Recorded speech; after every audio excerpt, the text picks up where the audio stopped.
बिस्मिल्लाहिर्रहमानिर्रहीम। अस्सलाम वालेकुम। आज हम लेक्चर नंबर 6 डिस्कस करेंगे, जिसमें हम फाइलम सिलेंट्रेटा को डिस्कस करने जा रहे हैं। इससे फर्स्ट लेक्चर में लेक्चर 5 में हम फाइलम सिलेंट्रेटा की डिटेल इंट्रोडक्शन वगैरह देख चुके हैं।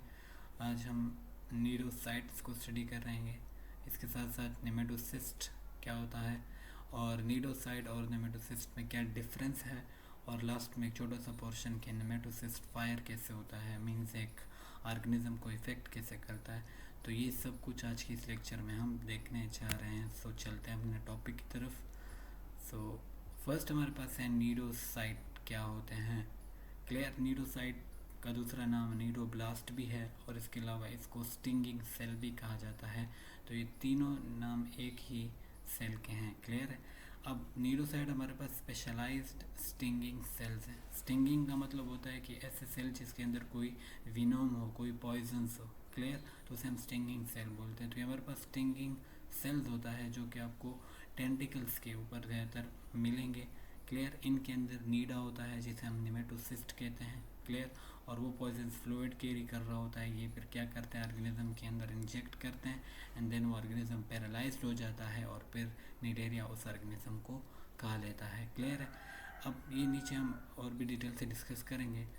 नीडोसाइट एक, इसके अलावा आप इसको ऐसे भी डिफाइन कर सकते हैं कि हमारे पास एक मेच्योर स्टिंगिंग सेल होता है। मेच्योर का मतलब है कि फुली डिवेलप्ड होता है और फंक्शनल होता है। क्लियर, नीडोप्लास्ट ये आप तब कहोगे नीडोसाइट को कि जब वो इमेच्योर हो, यानी कि एक सेल अगर स्टिंगिंग सेल है वो प्रॉपर मेच्योर नहीं हुआ तो आप उसे नीडोब्लास्ट कहोगे। यानी कि डेवलपिंग स्टिंगिंग सेल होता है जो कि फिर कुछ टाइम बाद हमारे पास क्या बन जाएगा, नीडोसाइट बन जाएगा। यानी कब बनेगा, जब वो डेवलप्ड हो जाएगा। क्लियर, निमेटोसिस्ट क्या होता है हमारे पास, मोस्ट कॉमन नीडा है हमारे पास। नीडा का मतलब होता है आर्केनली। क्लियर है। कैप्सूल भी इसको बाज़ जगह पे कहते हैं। तो नीडा हमारे पास एक आर्गेनली होती है। तो नेमेटोसिस्ट एक कॉमन एग्जांपल है नीडा की। ये किस में मिलेगा, नीडोसाइट में आपको मिलेगा। ये क्या करता है, इंजेक्ट करता है टॉक्सिन को, पॉइजन को या विनोम को। किसके लिए, ताकि प्रे को कैप्चर कर सके, या फिर इसके साथ साथ अपने डिफेंस के लिए भी ये यूज़ करते हैं। क्लियर, नेमेटोसिस्ट के अलावा कुछ और नीडा भी होते हैं, लाइक कुछ रिकॉइल्स होते हैं स्प्रिंग की तरह। क्लियर है, जिस तरह एक स्प्रिंग कोयल फॉर्म में होता है, तो ये उसी तरह होते हैं जो कि क्या करते हैं, इंटेंगल करते हैं प्रे को, यानी प्रे को कैच करते हैं, पकड़ने में मदद करते हैं। और इसके अलावा कुछ हमारे पास एडहेसिव नीडा भी होते हैं जिन्हें हम ग्लूटिनेंट्स बोलते हैं। ग्लूटिनेंट्स ये क्या करते हैं, अटैचमेंट के लिए यूज़ होते हैं। इसके साथ साथ लोकोमोशन में भी ये क्या कर रहे होते हैं, हेल्प कर रहे होते हैं। क्लियर, इसके अलावा आपको नीडोसाइट के अंदर एक और स्ट्रक्चर मिलेगा, लेजो। ठीक है, ये हमारे पास एक कोयल थ्रेड होता है जो कि रेडी होता है टू इजेक्ट। क्लियर है, हम डायग्राम में भी इन स्ट्रक्चर्स को देखेंगे। इसके अलावा आपको कुछ रिफ्रैक्टिव रॉड्स मिलेंगी नीडोसाइट्स के अंदर। ये हमारे पास क्या होती हैं, स्ट्रक्चरल रॉड्स होती हैं जो कि सपोर्ट करती हैं कैप्सूल को, यानी कि नीडा को सपोर्ट कर रही होती है, नेमेटोसिस्ट को सपोर्ट करती हैं। इसके अलावा हमारे पास कुछ सपोर्टिंग फाइब्रिल्स भी आपको मिलेंगी नीडोसाइट के अंदर। ये 3 फाइबर्स होती हैं जो कि कैप्सूल को उसकी जगह के ऊपर रखते हैं। क्लियर है, यानी कि उसकी स्पेसिफाइड जो लोकेशन है उसी के ऊपर वो कैप्सूल को रखते हैं, इधर उधर कैप्सूल की मूवमेंट नहीं होने देते। क्लियर, इसके अलावा नीडोसाइट चूँकि एक सेल है तो इसके अंदर आपको न्यूक्लियस भी मिलेगा, स्मॉल राउंड स्ट्रक्चर का न्यूक्लियस इसके अंदर आपको मिलेगा कैप्सूल के अंदर। और इसके अलावा इसके साथ साथ आपको साइटोप्लाज्म भी इसमें मिलेगा, यानी कैप्सूल के अंदर आपके पास साइटोप्लाज्म भी होगा। क्लियर, चलते हैं नेक्स्ट स्लाइड के ऊपर जहाँ पे हम इसको डायग्रामेटिकली समझने की कोशिश करते हैं। तो ये एक जनरल स्ट्रक्चर है नीडोसाइट्स का। क्लियर है, यानी कि एक नीडोसाइट का एक स्ट्रक्चर है जी। पूरी की पूरी बॉडी को हम डिस्कस करेंगे। ऑलरेडी वहाँ पे हम डिस्कस कर चुके हैं कुछ चीज़ें। तो ये जो स्प्रिंग फॉर्म आपको नज़र आ रहा है यहाँ पे, दिस वन, ये जो स्प्रिंग की तरह कोयल आपके पास हुआ पड़ा है, ये इसे हम कहते हैं लेजो। क्लियर है, ये हमारे पास लेजो स्ट्रक्चर है कि जो कोयल थ्रेड लाइक स्ट्रक्चर होता है। क्लियर, ये जो आपको कुछ नज़र आ रहे हैं फाइबर्स, ये वाले दिस, और ये यहाँ पे भी आपको नज़र आ रहे हैं ये स्ट्रेट फॉर्म में। तो ये हमारे पास क्या है, सपोर्टिंग फाइब्रिल्स है। क्लियर, जो कि सपोर्ट करते हैं, कैप्सूल को अपनी जगह के ऊपर रखते हैं। और यहाँ पे आपको ये कुछ रॉड्स फॉर्म नज़र आ रही होंगी, क्लियर, दिस वन। और ये यहाँ पे भी आपको नज़र आ रहा है। तो ये हमारे पास रिफ्लेक्टिव रॉड्स होती हैं जो कि कैप्सूल को सपोर्ट कर रही होती हैं, क्लियर है। यहाँ पे आपको ये एक स्पाइन लाइक स्ट्रक्चर नज़र आ रहा होगा, दिस वन। ये हमारे पास क्या है, नीडोसिल है, या नीडोसाइल भी इसको बोलते हैं। ये बाकी कुछ स्ट्रक्चर हम नेमेटोसिस्ट की एनाटॉमी में डिस्कस करेंगे, बट यहाँ पे आप साथ साथ समझ लो। स्टाइलेट हमारे पास होता है, यानी एक स्पेयर लाइक स्ट्रक्चर होती है, एक स्पेयर की तरह होती है। और ये हमारे पास जब ये किसी प्रे के अंदर मतलब अटैच होना चाहते हैं या उसके अंदर पेनिट्रेट होने में स्टाइलेट हमारी मदद कर रहा होता है निडेरिया की। इसके अलावा आपको यहाँ पे कुछ स्पाइंस भी नज़र आ रही होंगी, ये 10 तो ये हमारे पास क्या है, स्पाइंस हैं इनके अंदर। इसके अलावा ये जो पोर्शन है 10 ये कंप्लीट जो ब्राउन फॉर्म में है, यहाँ पे उन्होंने इसको लेबल नहीं किया। तो ये ब्राउन फॉर्म में जितनी भी स्ट्रक्चर है, ये हमारे पास क्या है, ये असल में हमारे पास नेमेटोसिस्ट है, क्लियर है। तो ये जितनी भी पोर्शन है ये ब्राउन कलर में, ये सारी की सारी हमारे पास क्या है, नेमेटोसिस्ट है। इसके अंदर स्टिंग होगा, यानी पॉइजन्स होगा, विनोम होगा, जो कि फिर किसी भी ऑर्गेनिज्म को पैरालाइज करने के लिए वो यूज़ करेंगे, क्लियर। यहाँ पे एक और छोटा सा पोर्शन मिलेगा जिसे हम ओपर्कुलम कहते हैं, जिसने इस नीडा को के लिए एक ढक्कन के तौर पर काम करता है, यानी इस नीडा को क्लोज किया हुआ होता है। जैसे ही इसके साथ कोई चीज़ अटैच होती है तो ओपर्कुलम हटता है और इस नीडा से, यानी नेमेटोसिस्ट से, वो पूरा का पूरा पॉइजन्स बाहर निकलता है। ये पोर्शन हमारे पास शाफ्ट कहलाता है, क्लियर। और इसके अलावा ये लंबी सी वो थ्रेड है जिसके ज़रिए से फिर ये पूरा का फंक्शन वो परफॉर्म करती है एक नेमेटोसिस्ट, और इसे हम थ्रेड ट्यूब भी कहते हैं, क्लियर है यहाँ तक। तो चलते, ये हमारे पास जो पूरा का पूरा आपको नज़र आ रहा है, ये हमारे पास साइटोप्लाज्म है। और ये एक छोटा सा रॉड लाइक स्ट्रक्चर जो आपको यहाँ पे मिल रहा हो, स्मॉल राउंड लाइक स्ट्रक्चर है, ये हमारे पास इसका न्यूक्लियस है, क्लियर। चलते हैं नेक्स्ट स्लाइड में। अब यहाँ पे हम नेमेटोसिस्ट की थोड़ी बहुत एनाटॉमी देखते हैं, जो कि मज़ीद भी आपको स्ट्रक्चर थोड़ा बहुत क्लियर हो जाएगा। फर्स्ट यहाँ पे आपको दिखेगा ओपर्कुलम। ओपर्कुलम क्या होता है, एक लीड होती है, यानी एक ओपनिंग होती है, एक ढक्कन नुमा स्ट्रक्चर होता है जो उस कॉइल थ्रेड को कवर कर रहा होता है, ठीक है, जो नीडा को कवर कर रहा होता है। ये कब ओपन होगा, जब डिस्चार्ज होगी, डिस्चार्ज यानी कि जब स्टिंग नेमेटोसिस से निकलेगा, क्लियर है। इसके अलावा हमें एक फिलामेंट देखने को मिलती है, थ्रेड, जो भी हमने डायग्राम में भी डिस्कस कर ली। ये कोयल ट्यूबुलर स्ट्रक्चर होता है जो कि इवर्ट होता है। इवर्ट मतलब जब स्टिंग कोई चीज़ अटैच होगी नेमेटोसिस्ट नीडोसाइट के साथ, निडेरिया के साथ, तो ये वाला जो स्ट्रक्चर है ये वर्ट करेगा, बाहर की तरफ आउटवर्ड निकलेगा, ठीक है, शूट आउट करेगा। इसके अलावा इसके अंदर आपको कुछ बर्ब्स भी नज़र आएंगे। ये क्या होते हैं, हमारे पास स्टीनी स्पाइंस होती हैं, छोटे छोटे कांटे लाइक स्ट्रक्चर्स होते हैं जो इन थ्रेड्स के ऊपर आपको मिलेंगी। ये क्या होता है, टॉक्सिन को इंजेक्ट करने में मदद कर रही होती है, यानी कि प्रे या प्रेडेटर के अंदर ये टॉक्सिन को इंजेक्ट करवाने में बर्ब्स मदद कर रहे होते हैं।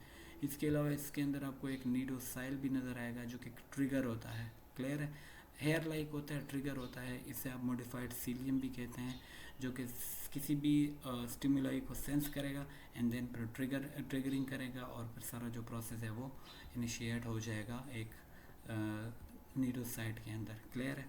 इसके अलावा आपको कैप्सूल भी मिलेगी जो कि एक प्रोटेक्टिव कंटेनर होता है जो कि इस कोयल थ्रेड को प्रोटेक्ट कर रहा होता है, क्लियर। अब कोयल थ्रेड यहाँ पे दोबारा से आ गई, हमारे पास टाइटली पैक्ड फिलामेंट होती है जो कि फिर रेडी होती है इजेक्शन के लिए। मैंने ऊपर डायग्राम में भी ये चीज़ आपको समझा ली। नेक्स्ट और लास्ट वन है स्टाइलेट। ये हमारे पास स्पेयर लाइक स्ट्रक्चर होता है जो कि पेनिट्रेशन में हमारे पास निडेरियन की मदद कर रहा होता है। यहाँ तक क्लियर। ये थी कुछ हमारे पास नेमेटोसिस्ट की एनाटॉमी।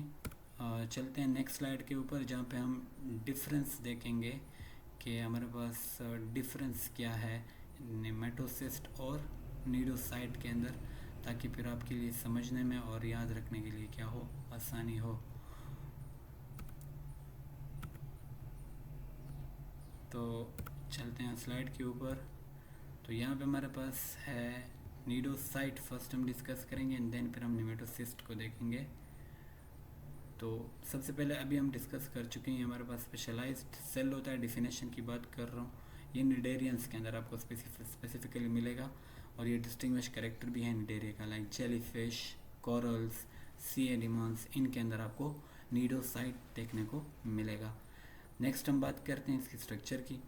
तो इसके अंदर आपके पास एक कैप्सूल होता है जिसे हमने नीडा बोला, यानी निमेटोसिस्ट।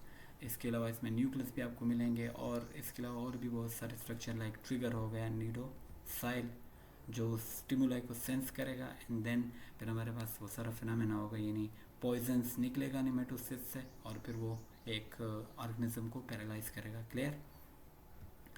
फंक्शन की बात करें तो इसका फंक्शन है कि ये प्रे को डिटेक्ट करने में भी मदद दे रहा होता है। इसके अलावा थ्रेट्स में, यानी कि प्रेडेटर को थ्रेट्स देने के लिए भी ये रिस्पॉन्सिबल होता है, और इसके अलावा निमेटोसिस्ट को फायर करना यानी लॉन्च करने का काम भी नीडोसाइट का ही होता है, यानी निमेटोसिस्ट को डिस्चार्ज करवाना।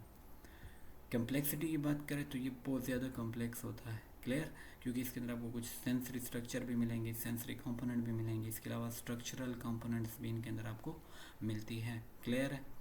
ट्रिगर की बात करें तो ये एक्टिवेट होता है किसी भी मैकेनिकल या केमिकल स्टिमुलाई से। क्लियर है। यानी अगर मैकेनिकल स्टिमुलाई है तो भी ये स्टिमुलेट होगा, और अगर केमिकल स्टिमुलाई है तब भी नीडोसाइट क्या होगा, स्टिमुलेट होगा। इसकी रोल की बात करें तो ये फंक्शन ऑलरेडी इसमें आ जाता है, बट हमारे पास डिफेंस के अंदर इसका रोल होता है। इसके अलावा प्रे को कैप्चर करने में इसका रोल होता है, और हाँ कुछ टाइम ये हमारे पास लोकोमोशन में भी हेल्प आउट कर सकता है। तो ये सब कुछ था नीडोसाइट के बारे में। चलते हैं नेक्स्ट स्लाइड के ऊपर, जहाँ पे हम डिस्कस करेंगे निमेटोसिस्ट हमारे पास क्या होता है। सो निमेटोसिस्ट क्या है हमारे पास, फर्स्ट इसकी भी डिफिनेशन हम देखेंगे। तो निमेटोसिस्ट हमारे पास असल में एक ऑर्गेनेली है जो कि नीडोसाइट के अंदर आपको मिलती है। इसमें ख्याल करना है, बाज़ औक़ात हम कंफ्यूज हो जाते हैं इसमें। हम समझते हैं कि निमेटोसिस्ट के अंदर नीडोसाइट होता है, ऐसा नहीं है।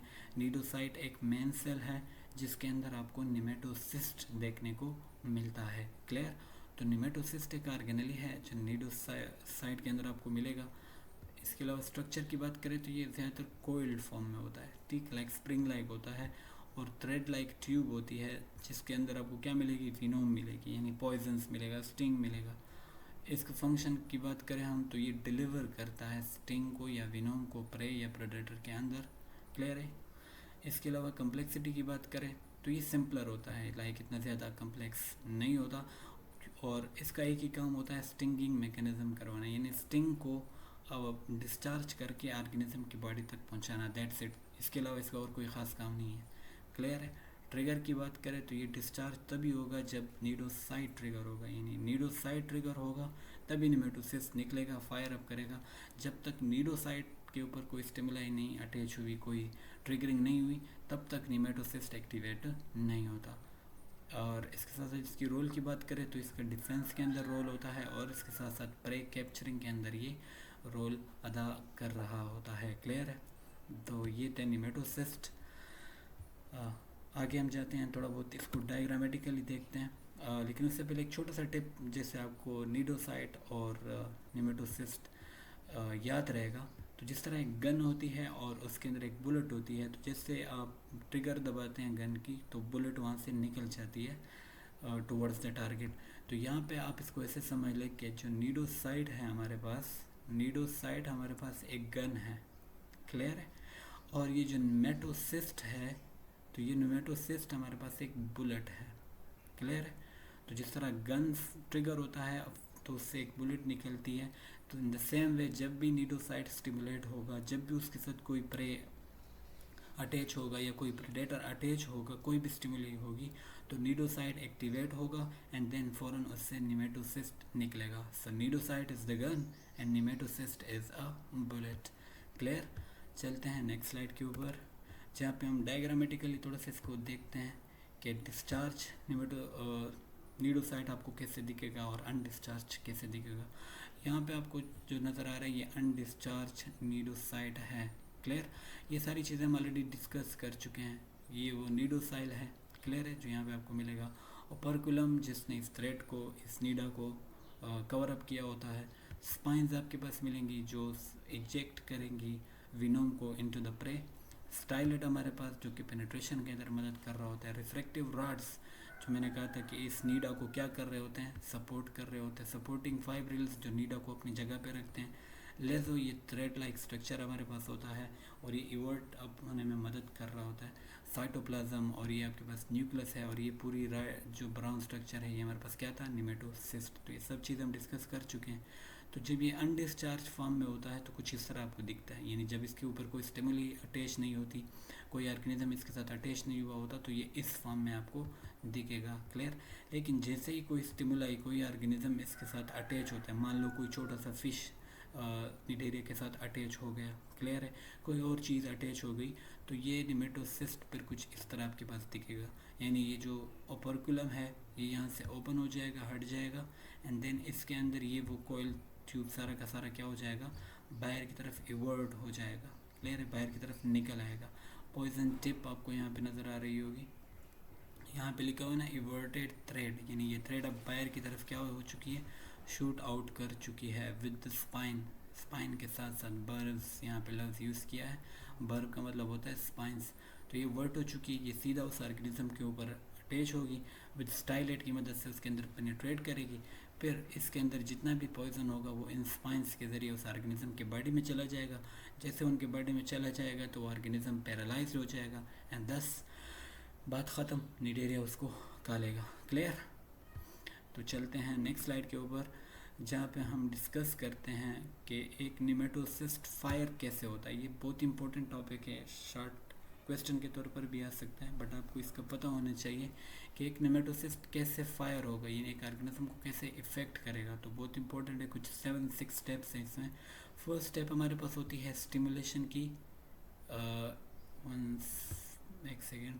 फर्स्ट स्टेप हमारे पास होती है स्टिमुलेशन की, या फिर जिसे हम एक्टिवेशन कहते हैं।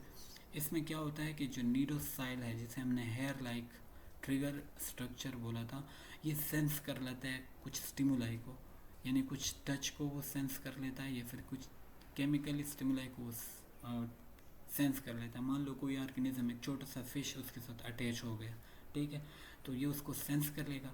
जैसे सेंस करेगा तो इस सेंस की वजह से एक सडन चेंज क्रिएट हो जाएगी निडेरिया की बॉडी के अंदर, और इसकी वजह से सेल्स का इंटरनल प्रेशर के ऊपर इफेक्ट होगा। अब वो कैसा इफेक्ट होगा हम देखते हैं नेक्स्ट। स्टिमुलेशन के बाद सेकेंड स्टेप होती है वाटर इनफ्लक्स की। मैंने कहा जैसे इसके साथ कोई छोटा सा फिश या कोई भी केमिकल स्टिमुली आई तो नीडोसाइल ने उसको सेंस किया। जैसे सेंस किया तो उनकी वजह से उनके बॉडी के अंदर एक सडन चेंज आ गया। क्लियर है। उस सडन चेंज की वजह से जो ऑस्मोटिक प्रेशर था वो हाई हो जाएगा। क्लियर है। इंटरनल ऑस्मोटिक प्रेशर हाई हो जाएगा और अप टू 140 एटमॉस्फेरिक प्रेशर या फिर 150 पास बुक लिखते हैं, तो दोनों आपके पास करेक्ट है। यानी 140 से लेकर 150 एटीएम तक प्रेशर आपके पास इंक्रीज़ हो जाता है। इस इंक्रीज प्रेशर की वजह से वाटर क्या करती है, इनवर्ड मूवमेंट करती है, यानी इनफ्लक्स होता है वाटर का, रैपिडली वाटर मूव करता है इनसाइड द कैप्सूल। क्या कहा मैंने, जैसे कोई स्टिमुली अटैच हुई तो नीडोसाइल ने उसको सेंस की, जिसकी वजह से सडन चेंज आया प्रेशर के अंदर। प्रेशर 140 एटीएम तक चला गया। इस ज़्यादा प्रेशर होने की वजह से वाटर रैपिडली मूव करेगा इनसाइड द कैप्सूल। क्लियर है। तो ये जो प्रेशर है 140 या 150 एम, ये इनफ होता है किसी भी थ्रेड को इजेक्ट करवाने के लिए, इवर्ट कराने के लिए। क्लियर है, ताकि वो शूट आउट कर जाए। थर्ड हमारे पास होगा प्रेशर शिफ्ट। थर्ड स्टेप क्या होगी, प्रेशर शिफ्ट, यानी जो ऑस्मोटिक प्रेशर था वो आहिस्ता आहिस्ता से क्या होना शुरू हो जाएगा, कम होना शुरू हो जाएगा। और यहाँ पे हाइड्रोस्टैटिक प्रेशर, क्लियर है, वो राइज होना शुरू हो जाएगा। हाइड्रोस्टैटिक प्रेशर क्यों राइज हो रहा है, क्योंकि आहिस्ता आहिस्ता कैप्सूल के अंदर वाटर रश इन कर रहा है, जिसकी वजह से वाटर की जो अमाउंट है वो बढ़ रहा है। तो ऑस्मोटिक प्रेशर आहिस्ता से डिक्रीज होने लग जाएगा। हाइड्रोस्टैटिक प्रेशर हमारे पास क्या होगा, इंक्रीज होने लगेगा। तो जैसे हाइड्रोस्टैटिक प्रेशर इंक्रीज हो जाएगा तो ओपर्कुलम स्ट्रक्चर हमने पढ़ा था, जो कि क्लोज किया हुआ होता है, ढक्कन के तौर पर काम कर रहा था कैप्सूल के लिए। तो इस हाइड्रोस्टैटिक प्रेशर की वजह से वो लिड क्या हो जाएगी, यानी कि ओपर्कुलम ओपन हो जाएगा। क्लियर है। तो ओपर्कुलम ओपन होगा तो वो थ्रेड क्या कर जाएगी, कि अब वो ओपन हो गया तो थ्रेड ने जाहिर बात है इवर्ट ही करना है, तो वो जो कोइल्ड फिलामेंट था वो अब टर्न करेगा inside out and shoot outward. ठीक है, यानी बाहर की तरफ बड़ी तेज़ी के साथ एक्सक्लूसिवली निकलेगा। और जाहिर बात है उसके ऊपर क्या थे, स्टाइलेट थे, हमने पढ़ा था, एंड स्पाइंस थे। तो वो प्रे की सरफेस के ऊपर क्या कर जाएंगे, अटैक्ट करेंगे। क्लियर है। नेक्स्ट हमारे पास है इसमें टॉक्सिन इंजेक्शन। जाहिर बात है जब स्टाइलेट उसके अंदर चला गया ऑर्गेनिज्म के बॉडी के ऊपर, स्पाइंस उसके साथ अटैच हो गए, तो जाहिर बात है अब काम कौन सा है, जो स्टिंग है या जो टॉक्सिन है या जो विनोम है वो इंजेक्ट करना उस ऑर्गेनिज्म की बॉडी के अंदर। तो थ्रेड पेनिट्रेट करेगा प्रे को, स्टाइलेट हमने स्टार्ट में पढ़ा हुआ, या प्रीडेटर हो सकता है, और अपने टॉक्सिन को उसके अंदर क्या कर देगा, इंजेक्ट करेगा बार्बेट टिप के ज़रिए। क्लियर है, यानी वही जो स्पाइन है उसके टिप के ज़रिए वो इंजेक्ट करेंगे। तो ये टॉक्सिन क्या करेगा, पैरालाइज कर देगा या फिर उस छोटे से ऑर्गेनिज्म को किल कर देगा। क्लियर है, बहुत ही थोड़े से वक्त के अंदर, और निडेरिया उसको क्या कर लेगी, खा लेगी। देन इसके बाद क्या होगा, पोस्ट डिस्चार्ज स्टेट आएगा, यानी कैप्सूल रिमेन्स ओपन रहेगा, और क्योंकि उसके अंदर जो मेटासिस था या जो पॉइजन थी वो तो चली गई है, एम्प्टी हो गई, तो हम इस नीडोसाइट को दोबारा यूज़ नहीं करेंगे, ये नीडोसाइट मर जाएगा। देन उसकी जगह एक और नीडोसाइट आएगा, तो वो फिर वही फंक्शन करेगा जो एक नीडोसाइट का होता है। क्लियर। वंस अगेन मैं रिपीट करता हूँ, सबसे पहले एक ऑर्गेनिज्म आएगा, वो इस निडेरिया को टच करेगा, या कोई भी सेंस स्टिमुलाई हो सकती है, तो नीडोसाइल उसको सेंस करेगी। सेंस करने के बाद सडन चेंज आएगा इंटरनल प्रेशर के अंदर, और ये प्रेशर 140 एटमॉस्फेरिक या 150 एटमॉस्फेरिक तक चला जाएगा, जिसकी वजह से वाटर का इनफ्लक्स होगा। क्लियर है, वाटर तेज़ी के साथ अंदर की तरफ कैप्सूल की तरफ जाएगा। क्लियर है, इसकी वजह से प्रेशर शिफ्ट क्रिएट हो जाएगा, ऑस्मोटिक प्रेशर कम हो जाएगा और हाइड्रोस्टेटिक प्रेशर ज़्यादा हो जाएगा। इस हाइड्रोस्टेटिक प्रेशर के ज़्यादा होने की वजह से ओपरकुलम ओपन हो जाएगा। जैसे ओपरकुलम ओपन होगा तो थ्रेड जो थी अंदर, कोयल थ्रेड थी, वो पैर की तरफ तेज़ी के साथ निकलेगी।